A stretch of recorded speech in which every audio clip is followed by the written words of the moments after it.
గతంలో భూములు తీసుకోమన్నారు, తర్వాత తాత్కాలిక రాజధాని అన్నారు, ఆ బిల్డింగ్ నుంచి నీళ్లు గారుతాయి అన్నారు, సిగ్గు లేకుండా గత 5 సంవత్సరాలు వాటి కింద కూర్చొని పరిపాలన చేశారు.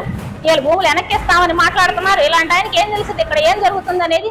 ఎంతసేపు దోచుకునే పనిలో ఉన్నారు. ఈ ప్రాంతాన్ని కూడా దోచుకునే ఉద్దేశంతోనే అమరావతిని అడ్డం పెట్టుకుని ఇక్కడ ఇల్లు కట్టుకున్నానని మోసపూరిత వ్యవహారంతో గత 5 సంవత్సరాల్లో అధికారంలోకి వచ్చారు. కానీ మీకు ఎప్పుడు కూడా ఇక్కడ భూమి ఇచ్చిన రైతుల మీద కానీ రాష్ట్ర ప్రయోజనాల కోసం వీళ్ళు ఇచ్చారని కానీ ఎలాంటి కన్సర్న్ లేదు. మీకు అసలు అమరావతి ప్రాంతమే కాదు, ఓవరాల్ ఏపీ మీద కూడా ఎలాంటి కన్సర్న్ లేదు. రాష్ట్రాన్ని తాకట్టు పెట్టి మీరు సొంత ఆస్తులు కూడగట్టుకోవడానికి ఉన్న పార్టీ మీ పార్టీ. మా భూములు మాకు ఇచ్చేస్తారు. ఏ విధంగా ఇచ్చేస్తారు? మీరు ఏ విధంగా ఇచ్చేస్తారు? యాదవ్ మీ బతుకు సర్వే చేయించి రోడ్లు పోయటం చేతగలేదు, ఇప్పుడు మట్టే పెట్టడం చేతగలేదు.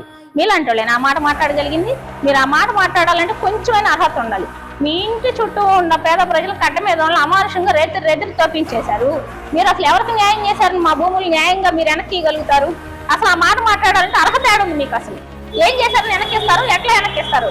హైకోర్టు కింద భూములు ఉన్నాయి, అవి ఎవరి భూములు? మీరు పరిపాలించిన సచివాలయం కింద భూములు ఎవరి భూములు? అంత వెనక్కిచ్చాడు. అప్పుడే మొదలు పెట్టిపోయా హైకోర్టు, అప్పుడే గూయిపోయా, అప్పుడే నేను పడదోసి నీ సమాధి కట్టేవాళ్ళు.